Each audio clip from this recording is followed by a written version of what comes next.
Good morning student. Maths class में आपका फिर से स्वागत है। आज हम lecture number 13 chapter number 3 matrix का लेकर आए हैं। कल लास्ट क्लास में आपको पढ़ाया था परिवर्तावयव ट्रांसपोज मैट्रिक्स, उसके बाद आपको सममित आव्यूह सिमेट्रिक मैट्रिक्स और विषम सममित आव्यूह स्क्यू सिमेट्रिक मैट्रिक्स। कल की क्लास में आपको पूरा समझ में आया होगा। आज उसी पर आधारित क्वेश्चन करते हैं। तो एक मैं विभिन्न प्रश्नावली का एक क्वेश्चन ले रहा हूँ जिससे वो टॉपिक पूरा क्लियर हो जाएगा। उसके बाद 3.2 के जितने भी क्वेश्चन रहे हैं उन सबको कराऊंगा। तो देखते हैं आज की क्लास में पहला ही क्वेश्चन लेते हैं। तो विभिन्न प्रश्नावली का क्वेश्चन नंबर देखते हैं 12वां। वो जानबूझ के ऐसा क्वेश्चन लिया है जिससे आपको पूरा समझ में आ जाए। सममित आव्यूह, विषम सममित आव्यूह और परिवर्तावयव, ये हमें आपको देखते हैं। तो प्रश्नावली विविध का क्वेश्चन ले रहे हैं। विविध प्रश्नावली का है, विविध का क्वेश्चन नंबर है आपका 12। क्वेश्चन नंबर 12 क्या है कि यदि ए बराबर एक मैट्रिक्स दे रखी है, यदि ए बराबर 2 1 1 2 1 1 -1 0 2 और 0 1 3 हो तो सिद्ध कीजिए। क्वेश्चन इस प्रकार है, एक आपको मैट्रिक्स दे रखी है और क्या क्या पार्ट सिद्ध करवाया है इसमें। पहला पार्ट सिद्ध करवाया है कि ए का ट्रांसपोज फिर उसका ट्रांसपोज बराबर होगा ए की। और ये गुणधर्म में भी था, किसी आव्यूह के परिवर्त का परिवर्त स्वयं के बराबर होता है, तो ये रिप्रेजेंट करके दिखाना है।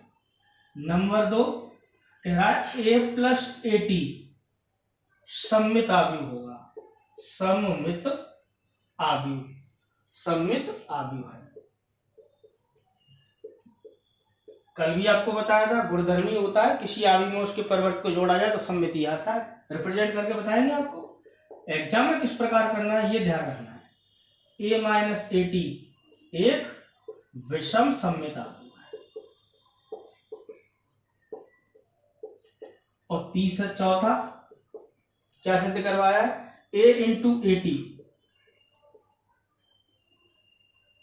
तथा ए टी इंटू ए, ये सममित आव्यूह है। सममित आव्यूह है। ये 4 पार्ट सिद्ध करवाए। ये तो आपको गुणधर्म ही समझा दिए थे, ये भी इसमें सिद्ध करवाया है। तो चारों को कंटिन्यूअसली सिद्ध करते हैं किस प्रकार। तो सॉल्यूशन में देखते हैं। पहला पार्ट सिद्ध करना है ए टी ट्रांसपोज ऑफ ए का ट्रांसपोज बराबर होगा ए के। तो ये चारों पार्टों को कंटिन्यूअसली सिद्ध करते हैं। तो फर्स्ट पार्ट में सिद्ध करने जा रहा हूं, ठीक है ना। तो इसको देखेंगे किस प्रकार। तो सॉल्यूशन में देखेंगे, ये तो गिवनी है। तो पहला पार्ट सिद्ध करने जा रहा हूं, क्या ट्रांसपोज ऑफ ए का ट्रांसपोज बराबर ए। तो हमने क्या किया, इसको प्रूफ करते हैं। देखो किस प्रकार गिवन दिया है। क्या दिया है, ए बराबर 2 1 1 -1 0 2 0 1 3, इस प्रकार अच्छे से समझ में आएगा। देखते चले। जो मैट्रिक्स है वो लिख ली। अब हमें ये सिद्ध करना है। तो सबसे पहले इसका ट्रांसपोज निकालेंगे। ट्रांसपोज कैसे करते हैं, परिवर्तावयव, पंक्ति और स्तंभों का परस्पर विनिमय करा देते हैं। तो क्या आएगा 2 1 1 -1 0 2, अरे पंक्ति को स्तंभ बना देना है इस प्रकार, और 0 1 3 दे देंगे इस प्रकार। वैल्यू कोई सी भी हो, कोई फर्क नहीं पड़ता है, किसी आव्यूह के परिवर्त का परिवर्त स्वयं के बराबर ही होता है। तो ये वैल्यू तो कोई भी दे सकता है, इससे आपको नहीं टेंशन लेनी है। 2 1 1 -1 0 2 0 1 3 यही दे रखा है। अब इसको सिद्ध करो। अब ये हो गया। अब इसका पुनः आप ट्रांसपोज करोगे। इसका मैं डायरेक्टली कर देता हूँ। कुछ टीचर्स इस पर चिन्ह लगाते हैं ट्रांसपोज का, आपको ऐसे नहीं लगा, डायरेक्ट कर देना। अब इसका ट्रांसपोज करोगे तो फिर पंक्तियों को स्तंभ में बदलो। 2 -1 0 1 0 1 एंड 1 2 3, ये देखिए। अब इसका ट्रांसपोज कर दिया तो ये वैल्यू देखेंगे आप किसके बराबर हो गई, ए की। तो ट्रांसपोज ऑफ ए का ट्रांसपोज किसके बराबर आ गया, ए के। यहाँ पर प्रूव आपकी समझ में आया होगा। अरे ये फर्स्ट इक्वेशन दे दो, यहाँ पे लिख देना फ्रॉम फर्स्ट, फ्रॉम फर्स्ट क्या, तो इसको हमने किसके बराबर कह दिया, ए के। तो ये फर्स्ट पार्ट आपकी समझ में आ गया होगा, आसान था कि ट्रांसपोज ऑफ ए का ट्रांसपोज किसके बराबर होगा, ए के। आसान है। सेकंड पार्ट देखो, सेकंड पार्ट में क्या सिद्ध करवा रहा है वो हमसे, अभी आपको मैंने लिखाया था नंबर सेकंड कि ए प्लस ए टी एक सममित आव्यूह है, ये सिद्ध करना। तो आपको ए में उसके ट्रांसपोज को जोड़ना है और जो मैट्रिक्स आएगी उसको सिद्ध करके बताना है कि वो कैसा आएगा, सममित आव्यूह। तो आपको ए तो आपको दे ही रखा है,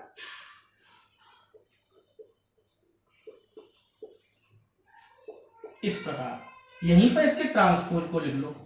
ए का ट्रांसपोज क्या होगा, पंक्तियों को स्तंभों में बदल दोगे, इस प्रकार। ये आपकी समझ में अच्छे से आएगा, पंक्तियों को स्तंभों में बदल देना केवल। अब इसको आप चाहे तो कुछ मान सकते हो, पूरी वैल्यू लिखने में आपको अच्छा लगे तो कुछ मान लो। थोड़ी देर के लिए माना P बराबर ए प्लस ए, ये P, ये बोले तो P मान लिया थोड़ी देर के लिए। अब इसका मान निकालो, तो P बराबर क्या है, ए प्लस ए टी, ए की जगह ए का मान, ये देखिए इस प्रकार, प्लस ए टी की जगह ए टी का मान, इस प्रकार दोनों मान लिख लिए। दोनों आव्यूह को जोड़ना है, वो योग संक्रिया सिखाई थी आपको, जब दो आव्यूह को कब जोड़ा जा सकता है, जब वे समान क्रम के हों। तो ये 3x3 का है, ये भी 3x3 का है, तो इसको आसानी से जोड़ा जा सकता है। तो P बराबर क्या आएगा, 2 + 2 4 हो गया, 1 - 1 0 हो गया, 1 + 0 1 हो गया, -1 + 1 0 हो गया, 0 + 0 0 रहा, 2 + 1 3 हो गया, 0 + 1 1 हो गया, 1 + 2 3 हो गया, और 3 + 3 6 हो गया। ये 2 + 2 4, 1 - 1 0, 1 + 0 1, -1 + 1 0, 0 + 0 0, 2 + 1 3, ये सारी वैल्यू 0 + 1 1, 1 + 2 3, 3 + 3 6। या ना, अब ये कौन है, ये A प्लस ए टी है, अर्थात P है। अब ये सममित कब होगा, तो हम जानते हैं कोई आव्यूह सममित कब होता है, जब उसका परिवर्त स्वयं उसके बराबर हो जाए।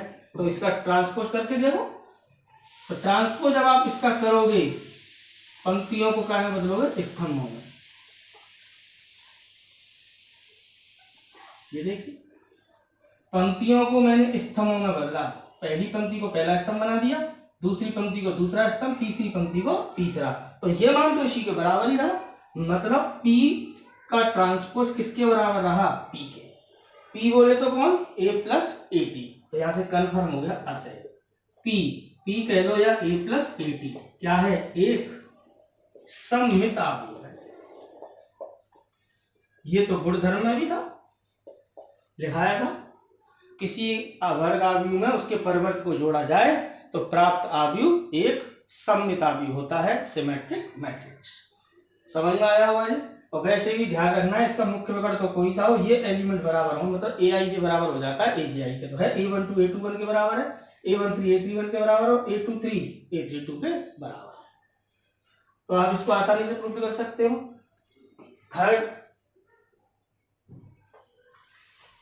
थर्ड पार्ट में क्या कहा है उसने, कि कल वाला जो थ्योरम थी ना, वो उसी के ऊपर बेस्ड क्वेश्चन कराया है।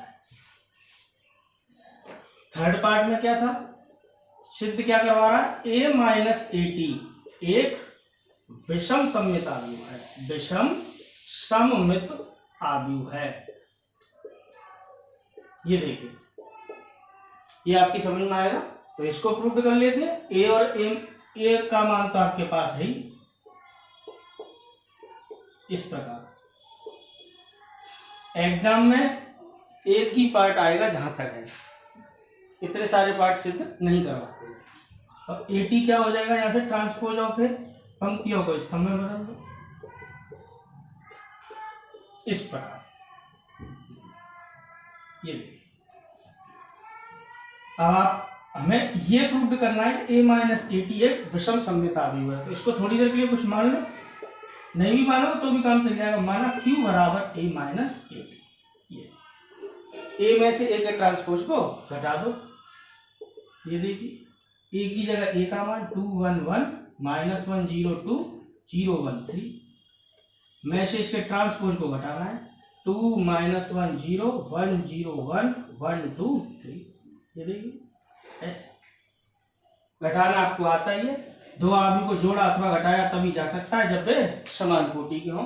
तो 2 माइनस 2 करोगे क्या आएगा 0, 1 में से माइनस माइनस क्या हो जाएगा ये प्लस, तो 1 प्लस 1 कितना हो जाएगा 2, 1 माइनस 0 1 ही रहेगा, माइनस 1 ये भी माइनस का 1 हो जाएगा, क्या हो जाएगा माइनस का 2, 0 माइनस 0 0 ही रहेगा, 2 माइनस 1 1 रहेगा, 0 माइनस 1 माइनस 1 हो जाएगा, 1 माइनस 2 माइनस 1 हो जाएगा, और 3 माइनस 3 क्या हो जाएगा 0। क्या ये विषम सममित अवयव है? तो इसका परिवर्त करके देखो, इसका परिवर्त इसके ऋणात्मक के बराबर आ जाए तो ये क्या कहलाएगा विषम सममित अवयव। तो इसको चेक कर लो। वैसे आपको क्वालिटी बताई थी, विषम सममित अवयव में क्या होता है, मुख्य विकर्ण के अवयव क्या होते हैं शून्य, और ये जो अवयव होते हैं ए आई जे बराबर होता है माइनस के ए जे आई, जहां I is not equal to जे। मतलब A12 माइनस के A21 के बराबर, A13 माइनस के A31 के बराबर, A23 माइनस के A32 के बराबर। तो वही क्वालिटी तो है इसमें, तो ये तो अपने आप विषम सममित अवयव होना है, बस रिप्रेजेंट करना है आपको। तो इसका ट्रांसपोज करोगे तो क्या आएगा, पंक्तियों को स्तंभ में मतलब 0 2 1 माइनस 2 0 1 और माइनस 1 0।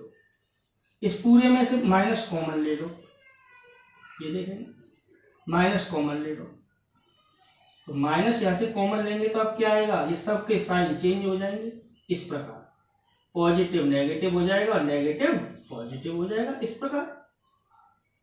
लेकिन ये वैल्यू आप देखो किसके बराबर हो गई, क्यू के बराबर ही तो हो गई, 0 2 1 माइनस 2 0 1 माइनस 1 0। तो यहां से ये वैल्यू किसके बराबर हो गई, माइनस तो ऐसे ही, और ये पूरा मान किसके बराबर आ गया क्यू के, मतलब क्यू का ट्रांसपोज बराबर किसके बराबर आ गया माइनस के क्यू के।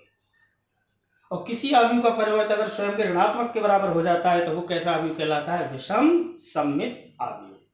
तो कन्फर्म हो गया।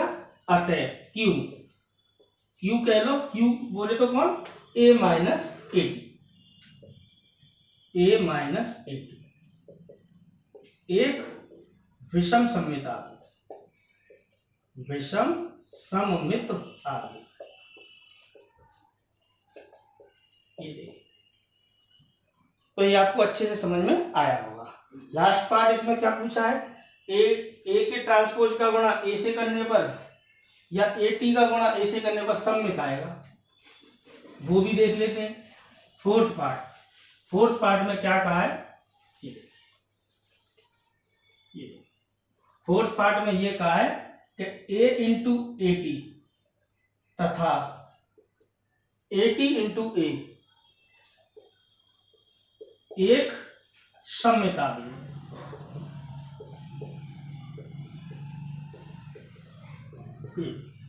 मतलब ए का गुणा अगर ए के ट्रांसपोज से करो तो जो मैट्रिक्स आएगी वो सममित आएगी, या ए के ट्रांसपोज का गुणा ए से करोगे तो वो भी मैट्रिक्स कैसी आएगी, सममित। तो चेक कर लेते हैं, ए का गुणा ए टी से, चाहे तो इसको कुछ मान लो, माना कुछ और मान लो, आर मान लो, ए इंटू ए टी। इस आर का मतलब ये, इसको क्या दिखाना है सममित, तो आर का ट्रांसपोज आर के बराबर ही आ जाना चाहिए। पी क्यू आर एस कुछ भी मान लो, एक्स वाई जेड, मैट्रिक्स को अंग्रेजी वर्णमाला के बड़े अक्षरों से व्यक्त करते हैं, तो कैसे भी लिख लो, कोई फर्क नहीं पड़ता है। तो करके देखो, ए का गुणा इसका गुणा इससे करना है, 2 1 1 माइनस 1 0 2 0 1 3, इसका गुणा इससे करना है 2 माइनस 1 0 1 0 1 1 2 3। गुणा करने का नियम मैंने आपको पिछली क्लास में पहले पढ़ा दिया था, अवयव का गुणा करना आपको ढंग से आना चाहिए। गुणन संक्रिया मोस्ट इंपोर्टेंट है। दो अवयव का गुणा कब किया जा सकता है, जब पहले अवयव के स्तंभों की संख्या दूसरे अवयव की पंक्तियों की संख्या के बराबर हो। और इसमें भी मैंने आपको बताया था, अगर कोई वर्ग अवयव है, कोई वर्गाकार अवयव है, तो उसका उससे गुणा, मतलब दो वर्ग अवयव, समान कोटि के दो वर्ग अवयव का गुणन सदैव संभव होता है। तो ये भी 3x3 का, ये भी 3x3 का है, तो आपको चेक करने की जरूरत नहीं, डायरेक्ट गुणा करते जाइए। गुणा कैसे होता है, पंक्ति गुणा स्तंभ, पहले आव्यूह की पंक्ति और दूसरे आव्यूह के स्तंभ के संगत पदों के गुणनफल के योग द्वारा गुणा ज्ञात कर लेते हैं। तो करेंगे, देखेंगे। गुणा आपको करना है पंक्ति गुणा स्तंभ, इस प्रकार 2 दूनी 4 प्लस 1 का गुणा 1 से 1 प्लस 1 का गुणा 1 से 1, इस प्रकार। ये समझ में आ रहा होगा। फिर पंक्ति गुणा स्तंभ, 2 का गुणा माइनस से माइनस के 2, 1 का गुणा 0 से 0, 1 का गुणा 2 से 2, इस प्रकार। फिर इसका गुणा इससे, 2 का गुणा 0 से 0, 1 का गुणा 1 से 1, 1 का गुणा 3 से 3, इस प्रकार। पंक्ति गुणा स्तंभ, -1 का गुणा 2 से -2, 0 का 1 से 0, 2 1 का 2, इसका गुणा इससे -1 का -1 से करोगे प्लस का 1, प्लस का 1, 0 का 0 से 0, 2 दूनी 4, फिर इसका गुणा 0 0, 2 3 6, पंक्ति गुणा स्तंभ, -1 का 0 से, 0 का 1 से, 2 का 3 से। आपको ऐसे इसके ऊपर रख देना है, अपने आप समझ में आ जाएगा। 2 2 जा 4, 1 5 जा 1, इस प्रकार। इसका गुणा फिर इससे करोगे, तीसरी पंक्ति का गुणा कराओगे तो क्या आएगा, 0 का 2 से 0 प्लस 1 प्लस 3, इसका गुणा इससे करोगे 0 प्लस 0 प्लस 6, इसका गुणा इससे करोगे 0 प्लस 1 प्लस 9, इसका गुणा इससे 0 1 3 3 जा 9। तो क्या निकल के आया यहाँ से, r बराबर, सरल करा लो, 4 और 2 6, 0 4 0 5 6 4 6 10। ये देखिए वैल्यू कोई सी भी आ सकती है, कोई दिक्कत नहीं है, आपको कैलकुलेशन करना है। क्या ये सममित है, तो अभी चेक कर लो, इसका परिवर्त इसके बराबर ही होना चाहिए। वैसे क्वालिटी देखो, तो मैंने आपको क्या कहा था, सममित के लिए मुख्य विकर्ण के अवयव कोई से हों और aij बराबर हो aj के, मतलब a12 a21 के बराबर, a13 a31 के बराबर, a23 a32 के बराबर। तो ये ऐसा है, इसका मतलब ये सममित तो होना ही, बस रिप्रेजेंट करा दो। अब r का परिवर्त करके देख लो आप, r का मतलब इसका, तो इसका परिवर्त करो, पंक्तियों को कार में चेंज कराओ, स्तंभों में 6 0 4, पहली पंक्ति पहला स्तंभ बन गया, दूसरी पंक्ति दूसरा स्तंभ 0 5 6, तीसरी पंक्ति तीसरा स्तंभ बना दो 4 6 10। ये देखिए पहली पंक्ति पहला स्तंभ, दूसरी पंक्ति दूसरा स्तंभ, तीसरी पंक्ति तीसरा स्तंभ, लेकिन ये वैल्यू तो इसी के बराबर है। आप देखोगे मतलब r का परिवर्त करने पर क्या आया, r, अतः r बोले तो कौन, a इंटू एटी, एक सममित आव्यूह।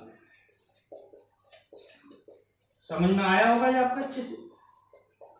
इसी प्रकार आप नेक्स्ट पार्ट को कर सकते हो। अब की बार इसमें गुणा इसका करना है, मतलब ट्रांसपोज वाले को पहले लिखना, इसको इधर लिखना, इसको इधर, सरल कराओगे तो फिर दोबारा से सममित आएगा। आव्यूह को कुछ भी मान सकते हो, एस मान लेना। तो ये चौथा पार्ट आप खुद कर पाओगे, ये वाला पार्ट तो आप खुद कर पाओगे। इसी प्रकार यहाँ ए का गुणा ए के ट्रांसपोज से किया, इसमें उल्टा ए के ट्रांसपोज का गुणा किससे करना है, ए से, आगे पीछे कर देना, आर की जगह कुछ और मान लेना, एस मान लेना, ए टी का गुणा ए से करना है। सरल करोगे तो वो भी कैसा आएगा, सममित। तो ये सममित, विषम सममित और ट्रांसपोज पर एक सवाल था, ये आपकी प्रमेय भी थी। इसमें एक लास्ट प्रमेय और लिखाई थी, मोस्ट इंपोर्टेंट टॉपिक था वो।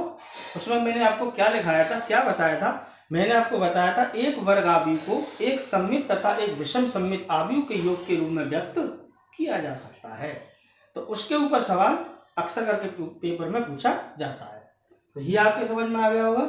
उस सवाल को और लेते हैं, तो ये आपका पूरा टॉपिक आपका कवर हो जाएगा। तो एक सवाल और लेते हैं, देखो।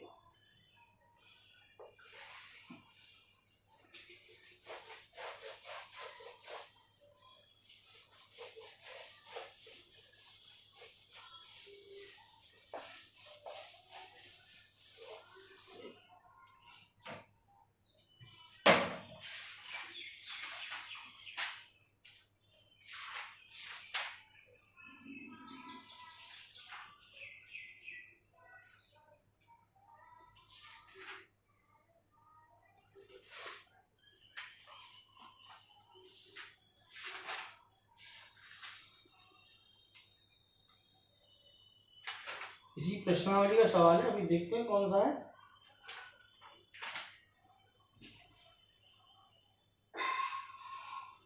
क्वेश्चन नंबर 11 विविध प्रश्नावली का। तो इस प्रकार का है, इसी का एक सवाल और है, विविध का 11वां। वेद का क्वेश्चन नंबर 11 किस प्रकार का है, उसने कहा है कि आव्यूह ए को एग्जाम में इसी प्रकार पूछा जाएगा। आव्यूह ए को एक सममित और एक विषम सममित, मतलब सममित व विषम सममित, सममित व विषम सममित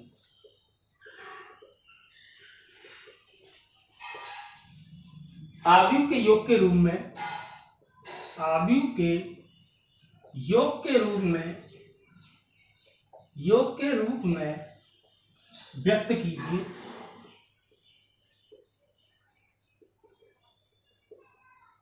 जहां ए बराबर कोई भी मैट्रिक्स दे सकता है, वो वर्गाकार होने चाहिए, ध्यान रखना। तो वर्गाकार होगा 3x3 का या 2x2 का, कुछ भी दे देगा। तो उसने क्या दिया है, ए बराबर 6 2 5 4। ये इस प्रकार सवाल आया है। बड़े सवालों में आएगा, 3 नंबर में आएगा, 2 नंबर में, एक नंबर का सवाल आता है, एक 2 नंबर का। इस चैप्टर में से 2 नंबर में पूछा जाएगा, 1 नंबर में पूछा जाएगा। तो वो अगर आव्यूह एक कोई भी मैट्रिक्स दे सकता है यहाँ पे, लेकिन देगा वो स्क्वायर मैट्रिक्स, वर्गाकार आव्यूह, 2x2 का या 3x3 का। तो क्वेश्चन इस प्रकार ही पूछा गया है कि आव्यूह ए को सममित एवं विषम सममित आव्यूह के योग के रूप में व्यक्त कीजिए। वैल्यू यहाँ पर कोई सी आ सकती है। तो इसका सॉल्यूशन दे देंगे। दिया क्या है, ए बराबर 6 2 5 4। कल मैंने आपको जो प्रमेय लिखाई थी, उसमें मैंने आपको क्या बताया था कि एक वर्ग आव्यूह को एक सममित और एक विषम सममित आव्यूह के योग के रूप में व्यक्त किया जा सकता है। मतलब ए को क्या लिखा जा सकता है, 1/2 a plus AT plus 1/2 a minus AT। तो इस पार्ट को हम मतलब ये इसके बराबर है, 1/2 कॉमन लोगे तो इससे हट जाएगा, 2 से 2a से 2 से 2 हट जाएगा, यही रहेगा।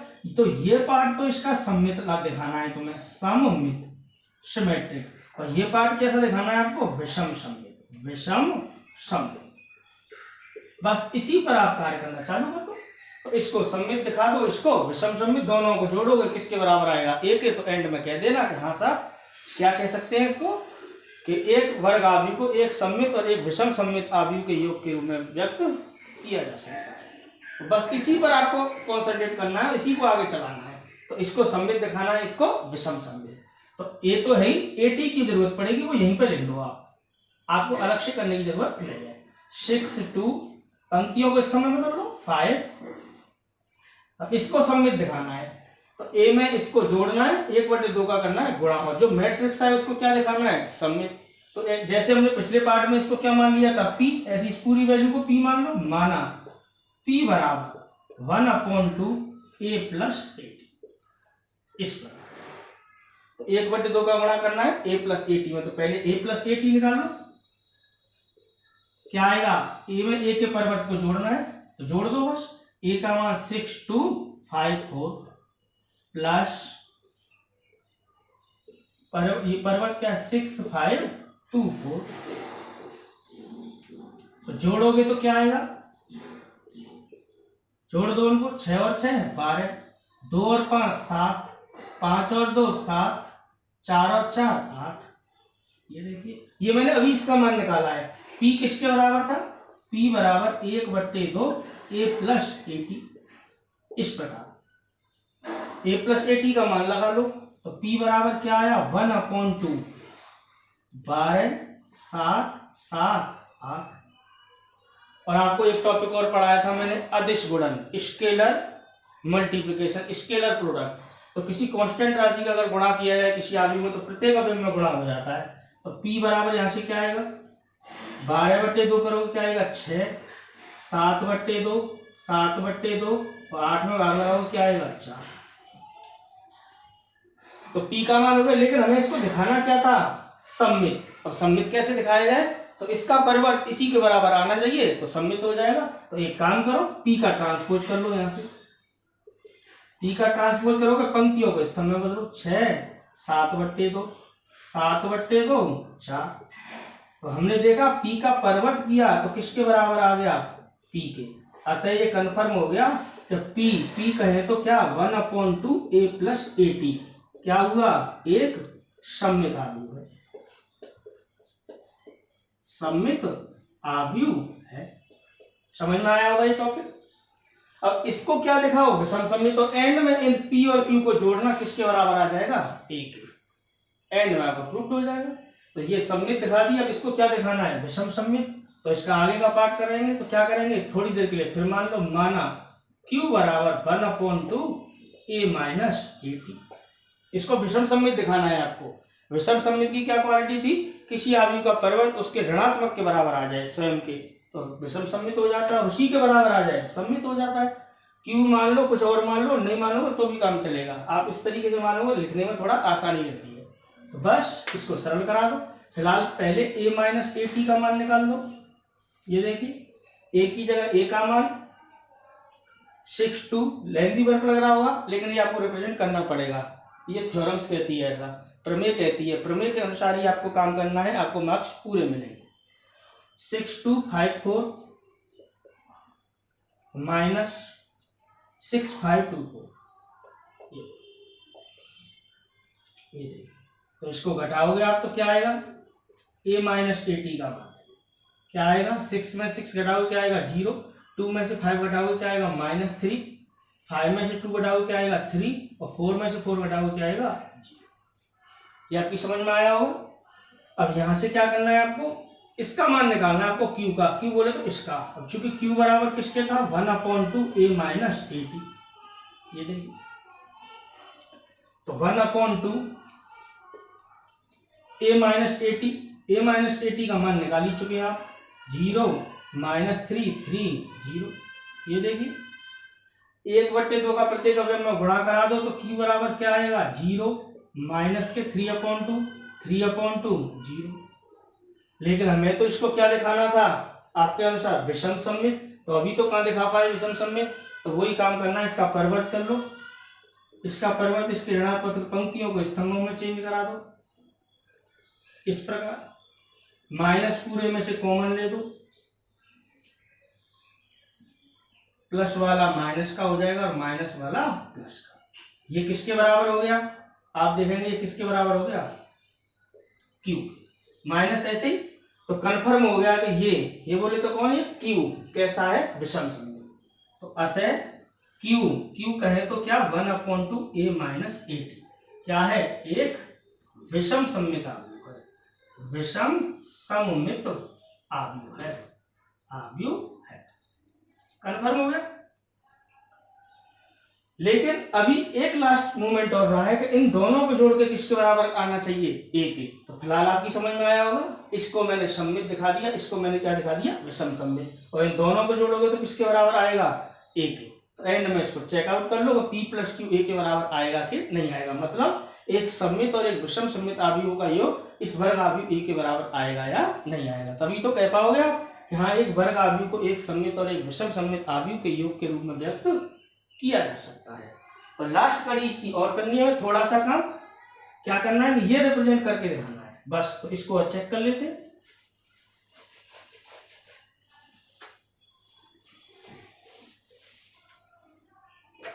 तो P प्लस Q क्या होगा, P प्लस Q का मतलब 1/2, P का मतलब ये, Q का मतलब ये। तो P का मान कितना था, ये देखें 6 7/2 7/4 प्लस Q के स्थान पर Q का मान लगा दीजिए, 0 माइनस के 3/2 3/2 और 0, ये दोनों को जोड़ दीजिए। दो आव्यूह को कब जोड़ा जा सकता है, जब वे समान क्रम के हो। तो समान क्रम के हैं, ये भी 2x2 का, ये भी 2x2 का, क्या आएगा 6 + 0 6 आएगा, 7/2 माइनस 3/2 7/2 में से 3/2 घटाओगे 2 एलसीएम आएगा, 7 में से 3 जाएंगे 4/2 आएगा, 4/2 का मतलब कितना हो जाएगा 2। अलग से कैलकुलेशन कर लो, 7/2 + 3/2 करोगे 2 एलसीएम ले देना, 7 + 3 कितना हो जाएगा 10 और 10/2 कितना हो जाएगा 5, 4 + 0 कितना हो जाएगा 4। क्या ये A के बराबर आया, तो शुरू में हमने A की वैल्यू यही तो देखी थी 6254 यही तो थी, तो ये वैल्यू किसके बराबर हो गई A की। तो इसका मतलब P प्लस क्यू बराबर काय के हो गया ए के। P प्लस क्यू का मतलब क्या हो गया, P का मतलब ये और Q का मतलब ये, मतलब 1/2 A plus A T plus 1/2 A minus A T किसके बराबर हो गया, ए। तो ये फाइनल कंडीशन हमारी यहाँ पे हो गई प्रूव्ड। ये देखिए कि एक वर्ग आव्यूह को एक सममित और एक विषम सममित आव्यूह के योग के रूप में व्यक्त किया जा सकता है। इसको हम सममित प्रूव्ड कर चुके हैं P मानकर, इसको हम विषम सममित प्रूव्ड कर चुके हैं Q मानकर, और इन दोनों का जब हमने योग करके देखा तो किसके बराबर आ गया, A के। तो ये कन्फर्म हो गया। अतः एक वर्ग आव्यूह को एक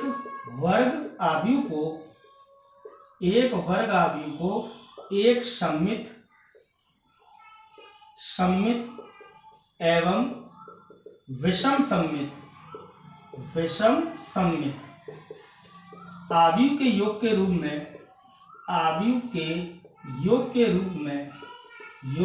के रूप में व्यक्त किया जा सकता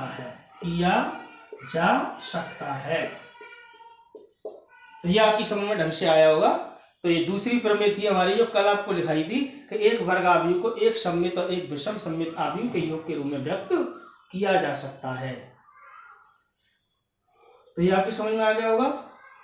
इसके बाद आपका नेक्स्ट टॉपिक स्टार्ट करते हैं। तो ये क्लियर है ये आपका। अब इसके में एक दो क्वेश्चन आपको कठिन से और कराता हूं। प्रश्नावली 3.2 के ये विविध के मैंने दो क्वेश्चन इसीलिए लिए थे कि जिससे ये टॉपिक आपका क्लियर हो जाए, सममित विषम सममित और परिवर्त वाला। तो इसके एक दो सवाल और देखते हैं। तो प्रश्नावली 3.2 के मैं आपके इंपोर्टेंट क्वेश्चन ले रहा हूं और थोड़े कठिन ले रहा हूं, बाकी इजी क्वेश्चन हम आसानी से कर सकते हैं। 1 से लेकर 10 तक करा दिए थे, 11वां क्वेश्चन तो आसान है, नहीं आए तो आप कमेंट में कह देना, तो मैं आपको वो भी करा दूंगा। तो प्रश्नावली 3.2 का थोड़ा सा कठिन क्वेश्चन ले रहे हैं जो कि पूछा गया बोर्ड एग्जाम में, question number 12। 3.2 question number 12 important question है। क्या कह रहा है कि यदि A बराबर एक मैट्रिक्स दे रखी है इस प्रकार 0 10x/2 -10x/2 0 इस प्रकार कह रहा है, तथा कैपिटल I 2x2 क्रम का इकाई आव्यूह हो, इकाई कह दे या तत्समक कह दे कोई फर्क नहीं पड़ता है, इकाई आव्यूह है, तब सिद्ध कीजिए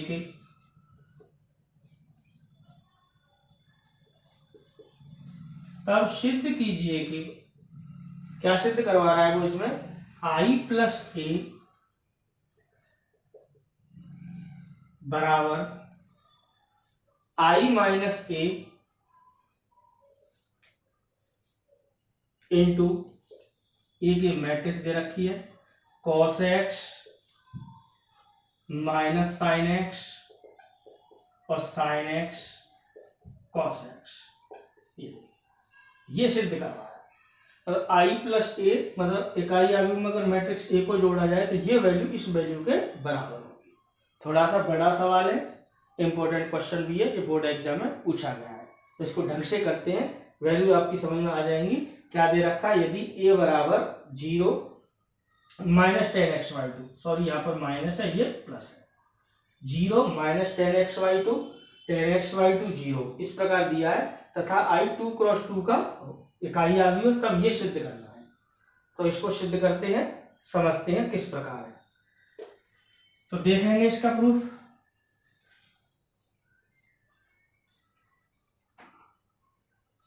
सिद्ध करेंगे इसको, प्रूफ देख लेंगे इसका।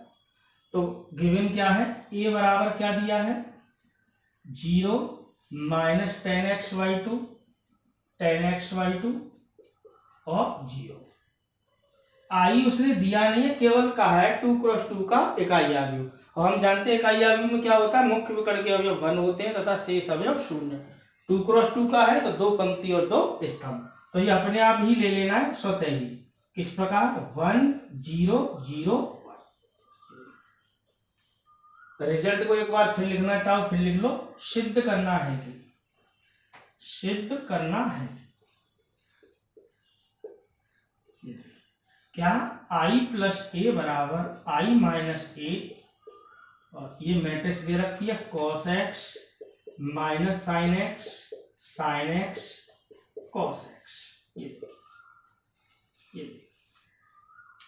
तो लेफ्ट हैंड साइड को अलग हल कर दीजिए, राइट हैंड साइड को अलग। तो लेफ्ट हैंड साइड को मैं अलग हल कर रहा हूं। Left hand side i plus A, i की जगह i का मान जमा दो, प्लस ए की जगह पर ए का मान। ए का मान ये है 0 माइनस 10x/2 10x/2 0। इस पर अब जानते ही हो दो आदमी को कब जोड़ा जा सकता है? जब वे समान क्रम के हों।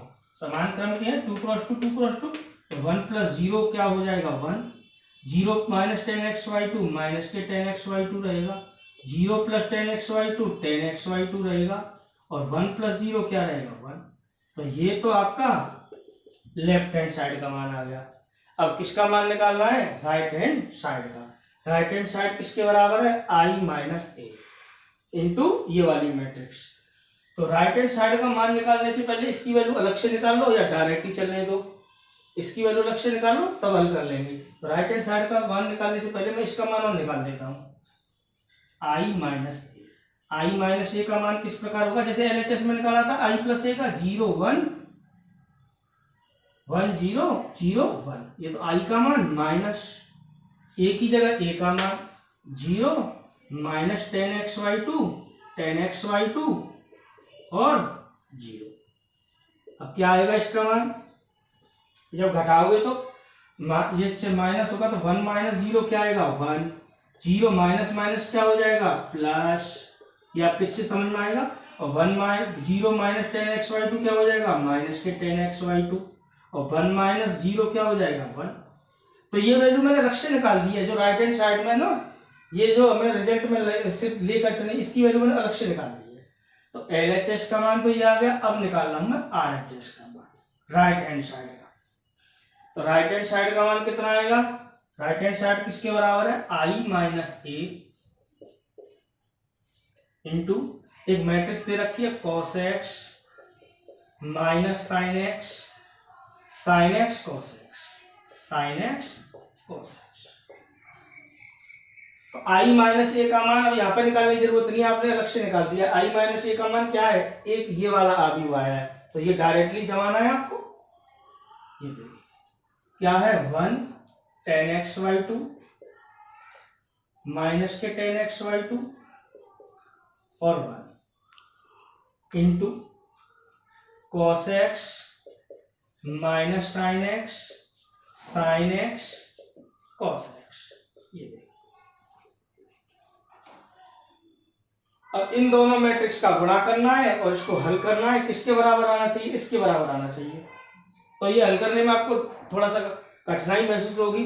यहाँ पर दो फॉर्मूला का हम यूज कर रहे हैं, ध्यान से समझेंगे क्या है। इसको पहले डायरेक्ट गुणा करने से पहले इनकी वैल्यू लगा रहे हैं इसके रूम में। तो दो फॉर्मूलों का प्रयोग कर रहे हैं। cos थीटा बराबर काय के होता है? 1 माइनस टेन स्क्वायर थीटा बटे 2 बटे 1 प्लस टेन स्क्वायर। ये ध्यान रखना है, ये दो फॉर्मूले। और साइन थीटा का मान किसके बराबर होता है? क्लास 11 में खूब पढ़ाया आपने, 2 tan θ/2 upon 1 plus tan square theta. ये दोनों फॉर्मूलों का हम प्रयोग इसमें कर रहे हैं। एंगल कोई भी हो सकता है, थीटा एक्स कोई फर्क नहीं पड़ता है, मतलब cos x कह लो, थीटा एक्स कोई भी वैल्यू लगा सकते हो। तो यहाँ x का प्रयोग कर सकते हो, x लिखो तो x बोल लो, कोई फर्क नहीं पड़ता है। तो यहाँ पर डबल फॉर्मूलों का यूज कर रहे हैं। cos x की जगह पे अप्लाई कर रहे हैं 1 माइनस टेन स्क्वायर x/2 बटे 1 प्लस टेन स्क्वायर x/2, और sin x की जगह क्या अप्लाई करने जा रहे हैं? 2 tan x/2 upon 1 plus tan square x/2। तो इसमें लगा रहे हैं वैल्यू, तो इसको तो ऐसे ही रहने देना है इस प्रकार। ये देखिए, और cos x की जगह cos x का मान लगा रहे हैं, sin x की जगह sin x का। तो cos x का मान किसके बराबर है? 1 minus tan square x Y two बटे 1 plus tan square x Y two. Sine x का मान वही 2 टेन एक्स वाई टू बटे 1 प्लस टेन स्क्वायर। मैं अलग से हल कर देता हूँ इस वाले स्टेप को यहाँ से, ये आपकी समझ में दिक्कत आएगी। तो cos x की जगह cos x का मान लगाना है, sin x की जगह sin x का। लेफ्ट हैंड साइड का मान मैं निकाल चुका हूँ, क्योंकि तो निकाल रहा हूँ तो आप ध्यान रखना इसकी वैल्यू ये निकल के आएगी। तो इसको हल कर रहे हैं, देखिए। तो राइट हैंड साइड का ही मान चल रहा है, क्या आ रहा है? RHS का मान यहीं से चल रहा है आगे। तो क्या आएगा यहां से? 1 tan x Y two minus tan x Y two 1। cos x की जगह पे cos x का मान लगा रहा हूं, sin x की जगह पे sin x का। अब ध्यान से समझना है, cos x का मान 1 minus tan square x Y two बटे 1 plus tan square x Y two. sin x का मान 2 tan x Y two upon 1 plus tan square x Y two. इस प्रकार ये देखिए, फिर दोबारा से sin x की जगह sin x का मान, cos x की जगह cos x का। sin x का मान 2 tan x Y two upon 1 plus tan square x Y two. sin x की जगह sin x का मान लगा दिया, cos x की जगह पर cos x का मान 1 minus tan square x Y two बटे 1 plus tan square x Y two. ये इसी राइट हैंड साइड का मान चल रहा है, ये देखिए इसी का, तो यहाँ पे स्पेस कम था इसलिए मैं यहाँ लिख दिया। अब इन दोनों मैट्रिक्स का गुणा करना है और इसको आगे हल करना है। किसके बराबर आना चाहिए? इसके, तभी तो left hand side equal to होगी राइट हैंड साइड के, तभी तो अपना क्वेश्चन प्रूव्ड होगा। तो इसको हल करना है, तो इसको आगे हल करते देखो। गुणा करने का नियम पूरा आपको ध्यान रखना है। अब ये गुणा करने में आपको ये वैल्यू थोड़ी कठिन लग रही होंगी, तो थोड़ी देर के लिए मान लीजिए, माना टेन एक्स वाई टू को आप कुछ भी मान लो, टी मान लो, कैलकुलेशन आपको ज्यादा टिपिकल नहीं लगेगी। तो क्या आएगा ये 1 T minus T 1 minus T square बटे 1 प्लस टी स्क्वायर। कैलकुलेशन करने में आपको दिक्कत थोड़ी कम लगेगी। माइनस के 2t upon 1 plus T square, यहाँ से 2t upon 1 plus T square, यहाँ से 1 माइनस टी स्क्वायर बटे 1 प्लस टी स्क्वायर। ये थोड़ा कैलकुलेशन आपको इजी लगेगी। ये हर बार टेन एक्स वाई टू लिखने की जरूरत नहीं है। टेन एक्स वाई टू को थोड़ी देर के लिए क्या कह लिया? टी। आपको बताया था अदिश गुणनफल अगर किसी कांस्टेंट का किसी आव्यूह में गुणा होता है तो प्रत्येक अवयव में होता है, तो उल्टा भी अगर प्रत्येक अवयव में कोई वैल्यू कॉमन है तो उसको बाहर निकाला जा सकता है। तो हम देख रहे हैं इस मैट्रिक्स में सबके बटे में क्या आ रहा है? 1 प्लस टी स्क्वायर। अरे सबके बटे 1 plus tan square x Y two आ रहा था ना, और टेन एक्स वाई टू को क्या मान लिया था? टी, मतलब 1 प्लस टी स्क्वायर आ रहा है। हर सबके प्रत्येक पद में बटे में इसके हर में क्या आ रहा है? 1 प्लस टी स्क्वायर। तो 1 प्लस टी स्क्वायर को मैंने बाहर निकाल दिया, क्योंकि नीचे हर में से आ रहा है, तो इसको कैसे लिख सकते हैं? 1 प्लस टी स्क्वायर। बाकी ये मैट्रिक्स ऐसे ही लिखी मैंने, तो यहाँ से क्या बचेगा? ये बटे में समझ लिख दिए। यहाँ से क्या आएगा? 1 माइनस टी स्क्वायर माइनस के 2t and 1 minus T square. ये मैंने अलग से लिख दिया, ये बटे वाला पोर्शन निकाल के बाहर कर दिया। अब इन दोनों मैट्रिक्स का कर रहा हूँ गुणा। गुणा कैसे होता है? पंक्ति गुणा स्तंभ। देखो ये भी 2 क्रॉस 2 की है, ये भी 2 क्रॉस 2 की है। दो समान कोटि के वर्गाव्यूह का गुणा सदैव संभव होता है। तो गुणा करना चालू करेंगे। 1 प्लस टी स्क्वायर गुणा करना आपको आना चाहिए, पंक्ति गुणा स्तंभ। तो 1 का गुणा तो इसमें होगा 1 माइनस टी स्क्वायर रहेगा, और टी का गुणा इसमें होगा तो क्या आएगा? 2t square. इसका गुणा फिर इसमें होगा तो 1 का गुणा तो इसमें होगा माइनस 2t में, तो माइनस 2t रहेगा, और t का गुणा इसमें होगा। t का गुणा जब इसमें होगा तो 1 से होगा तो t आएगा, t स्क्वायर से होगा तो t क्यूब आएगा। ये समझ में आ रहा होगा? ये यहां से देखें पंक्ति गुणा स्तंभ, तो माइनस टी का गुणा तो इसमें होगा माइनस के टी प्लस टी क्यूब आ जाएगा, और 1 का गुणा इसमें होगा प्लस के 2t आ जाएगा। इसका गुणा जब इसमें होगा तो माइनस टी का गुणा माइनस 2t से होगा तो प्लस के 2t स्क्वायर हो जाएंगे, और 1 का गुणा इसमें होगा तो 1 माइनस टी स्क्वायर। ये आपकी समझ में आ रहा होगा? केवल गुणा करा है आसानी से। आगे बढ़ाएंगे 1 प्लस टी स्क्वायर, ये देखिए, ये देखिए, इसको थोड़ा हल कर लीजिए। 2t² में से टी स्क्वायर लेंगे, क्या बचेगा 1 प्लस टी स्क्वायर। यहाँ से -2t प्लस टी कितना हो जाएगा, माइनस का टी क्यूब, ऐसे ही इसमें से क्या हो गया, प्लस माइनस के टी प्लस के 2t, क्या बचेगा टी प्लस टी क्यूब। यहाँ से 2t² में टी स्क्वायर तो 1 ऐसे ही रहेगा, प्लस के क्या बचेगा टी स्क्वायर। थोड़ा और हल कीजिए, थोड़ा लेंथी क्वेश्चन है लेकिन आपको कठिन नहीं लगेगा, ऐसे कोई दिक्कत नहीं आएगी, हल करते रहना है। 1 प्लस टी स्क्वायर, इसमें देखेंगे माइनस टी कॉमन में है तो क्या बचेगा 1 प्लस टी स्क्वायर। यहां से देखेंगे इसमें से क्या कॉमन मारा है टी, क्या बचेगा 1 प्लस टी स्क्वायर। यहां से ये तो 1 प्लस टी स्क्वायर है, ये देखिए, ये देखिए। अब देखिए इसके प्रत्येक अवयव में क्या कॉमन में आ रहा है 1 प्लस टी स्क्वायर, इसको बाहर निकाल लीजिए तो क्या आएगा, यहाँ से 1/1 प्लस टी स्क्वायर तो था ही, इसके प्रत्येक अवयव में से क्या कॉमन में आ गया 1 प्लस टी स्क्वायर। तो क्या बचेगी मैट्रिक्स, यहां से 1 माइनस टी, इस प्रकार यहां से टी ये तो हट जाएगा 1, इससे ये पूरा कैंसिल आउट हो जाएगा, क्या बचेगा 1 माइनस टी, टी 1, ये देखिए। और पुनः टी की जगह पर टी का लगा दो मान, पुनः टी बराबर क्या लगा दिया आपने 10x/2, तो यहां पर फिर लगा दीजिए वैल्यू 1 10x/2 10x/2 और 1, और ये आपका सेट। तो आपने फ्रॉम फर्स्ट कंडीशन में देखी होगी लेफ्ट हैंड साइड की जो वैल्यू हल करी थी वो हटा दिया है, वो इसी के बराबर आई थी। 1 माइनस आई प्लस ए का जो मान था लेफ्ट हैंड साइड का वो इसी के बराबर था। So from first hand side आपकी समझ में आ गया होगा। ये क्या प्रूव होता है, यहाँ से LHS बराबर क्या होती है RHS। तो ये वाला क्वेश्चन थोड़ा बड़ा था, केवल 2 बातों का याद रखना है जब cos x बराबर 1 माइनस टेन स्क्वायर x/2 बटे 1 प्लस टेन स्क्वायर x/2 होता है, और sin x बराबर होता है 2 tan x/2 बटे 1 plus tan square x/2। x कह लो, थीटा कह लो, अल्फा कह लो, उसे कोई फर्क नहीं पड़ता है। तो ये आपके क्वेश्चन आपकी समझ में आया होगा, थोड़ा कठिन था लेकिन आपकी समझ में आएगा। एक बार और देखना है इसको, केवल 2 फॉर्मूलों का यूज किया है, आव्यूह का गुणा आपको करना आना ही चाहिए। अब इसका मैं एक और इम्पोर्टेंट क्वेश्चन लेता हूं, फिर इसके बाद नेक्स्ट क्लास में इसके विविध के जितने भी क्वेश्चन कठिन होंगे वो सारे हल करा दूंगा, और अगले लेक्चर में ये चैप्टर लगभग फिनिश हो जाएगा। तो देखते हैं एक क्वेश्चन और, इसका इम्पोर्टेंट क्वेश्चन फिर ले लेते हैं।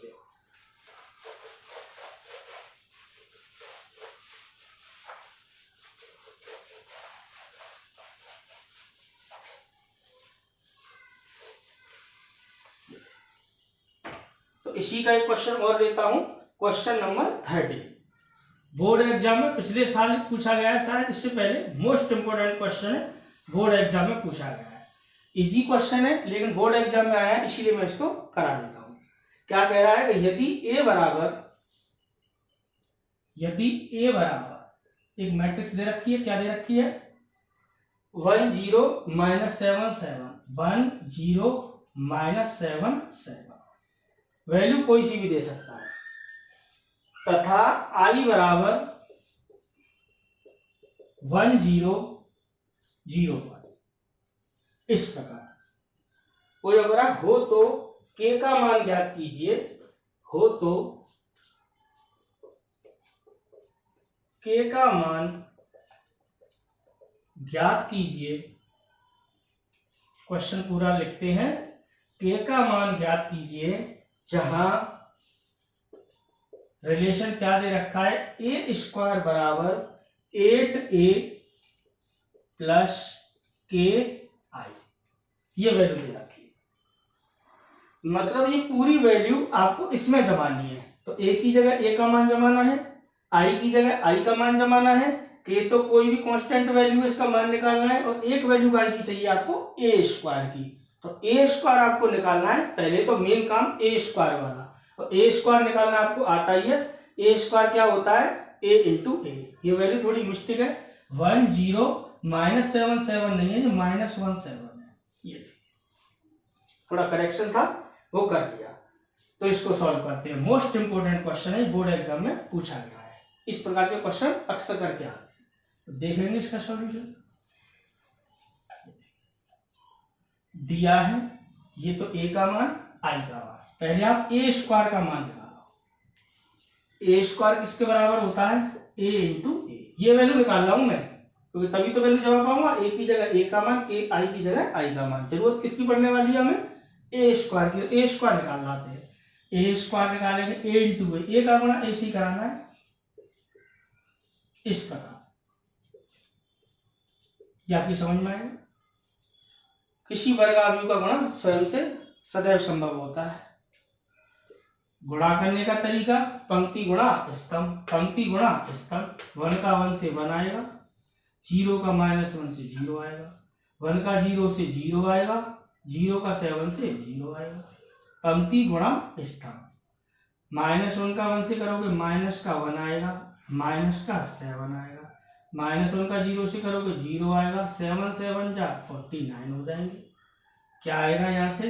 1 0 -8 49। ये देखिए, ये कैलकुलेशन आपकी समझ में आ जाएगी, कोई दिक्कत नहीं है। ए स्क्वायर का मान है। अब दिया है क्या, ये कंडीशन दे रखी है कि ए स्क्वायर बराबर 8a प्लस के इंटू आई। सबकी वैल्यू जमा दो। ए स्क्वायर का मान आपने निकाल रखा है, ए का मान है ही, आई का मान है ही। इसमें लगाइए ए स्क्वायर का मान 1 0 -8 49। ये देखिए 8 ए की जगह पर ए का मान 1 0 -1 7 प्लस के आई की जगह आई का मान 1 0 0 1। केवल इस कंडीशन को हल करना है और के का मान लाना है। तो हल करते जाते हैं, इसको देखेंगे। तो 1 0 -8 49 बराबर वही अदिश गुणन आपको पढ़ाया था। किसी कांस्टेंट वैल्यू का गुणा हो तो प्रत्येक अवयव में होता है, तो 8 का प्रत्येक अवयव में गुणा हो जाएगा। यहां से क्या आएगा? 8 1 जा 8 0 -8 और 8 का गुणा 7 से करोगे 56 आ जाएगा। के का गुणा इसमें करोगे क्या आएगा? के 0 0 के। ये देखिए, अब दो आदमी को कब जोड़ा जा सकता है? जब समान कोटि के हो तो इनको जोड़ लो। इस प्रकार आपकी समझ में आएगा। ये बराबर जोड़ो इनको, तो 8 प्लस के करोगे तो 8 प्लस के ही होगा। 0 प्लस 0 0 आएगा, -8 प्लस 0 -8 आएगा, और 56 प्लस के करोगे तो 56 प्लस के आएगा। अब एक टॉपिक आपको शुरू में पढ़ाया था आव्यूह के प्रकार में, आव्यूहों में समानता या समान आव्यूह। तो दो आव्यूह समान कब होते हैं? जब उनका क्रम समान हो, तो क्रम समान है ही। और दूसरी बात क्या थी? उनके संगत अवयव समान हो। तो क्रम तो समान है, संगत अवयव देखो 0 0 के बराबर है, तो ये वैल्यू इसके बराबर हो जाएगी, ये इसके बराबर है, ये वैल्यू इसके। तो या तो इसको इसके बराबर रख लो या इसको इसके बराबर, तभी तो के का मान निकलेगा। तो संगत अवयवों की करा दो तुलना। संगत अवयवों की तुलना करने पर तो 8 प्लस के बराबर किसके हो गया? 1। या ये वाला ले सकते हो, ये इसके बराबर होगा, तो जैसे के बराबर क्या होगा? 1 - 8, तो के बराबर क्या आएगा? -7। तुम कहोगे नहीं सर हम तो इसको इसके बराबर लेंगे, तो हाँ ऐसा भी कर सकते हो। 56 प्लस के बराबर किसके? 40। संगत अवयव लेने हैं, a11 b11 के बराबर, जैसे आपको समझाया था। तो ये वैल्यू इसके बराबर, तो यहाँ से के का मान क्या आएगा? 49 - 56। ऐसे कर सकते हो आप। तो यहाँ से के बराबर क्या आएगा? -7। तो कैसे भी निकाल सकते हो। तो रिजल्ट आपका कितना आया? के बराबर -7। ये बोर्ड एग्जाम में पूछा गया क्वेश्चन है, मोस्ट इंपोर्टेंट क्वेश्चन था। है तो आसान, लेकिन बोर्ड एग्जाम में ये आया हुआ है। तो ये क्वेश्चन आपकी समझ में आ गया होगा। कल इसका एक बड़ा सा सवाल और लेंगे, फिर इसकी विविध प्रश्नावली के 2-4 क्वेश्चन और इंपॉर्टेंट क्वेश्चन उनको लेंगे। तो ये मैट्रिक्स वाला टॉपिक यहाँ पर हमारा फिनिश हो जाएगा। तो मुझे लगता है ये आपकी बात समझ में आ गई होगी। इसके बाद आप थोड़ा सा इसको और पढ़ेंगे, और कहीं कोई दिक्कत आए तो आप पूछ लेंगे। लास्ट क्लास में आपको एक क्वेश्चन करने की कही थी एक भैया ने पूछा था विविध चैप्टर नंबर 2 का क्वेश्चन नंबर 12वां। तो 12वां क्वेश्चन बहुत आसान था, एक बार उसको देख लेते हैं। अब ये पता नहीं कि वो विविध का 12वां पूछा था, किसका पूछा था 2.1 का, ये श्योरिटी नहीं हो पाई थी। तो अब ये तो उस भैया को बताना पड़ेगा कि इसमें कौन सा है। वैसे है तो दोनों आसानी। तो इसको नेक्स्ट क्लास में अगर कमेंट में एक बार और पूछ लेना कौन सी वाली का पूछा है, 12.1 का पूछा है या विविध का पूछा है, सॉरी 2.1 का या विविध का, तो मैं उस क्वेश्चन को भी करा दूंगा। तो एक बार और बताना पड़ेगा, तब मैं उस क्वेश्चन को कराऊंगा, क्वेश्चन कंफर्म हो जाए कौन सा कराना है। तो आज की आपकी क्लास में ये समझ में आया होगा। इसको एक बार और रिवाइज करना, कोई प्रॉब्लम है तो पूछना। आज की क्लास यहीं तक है। Thank you.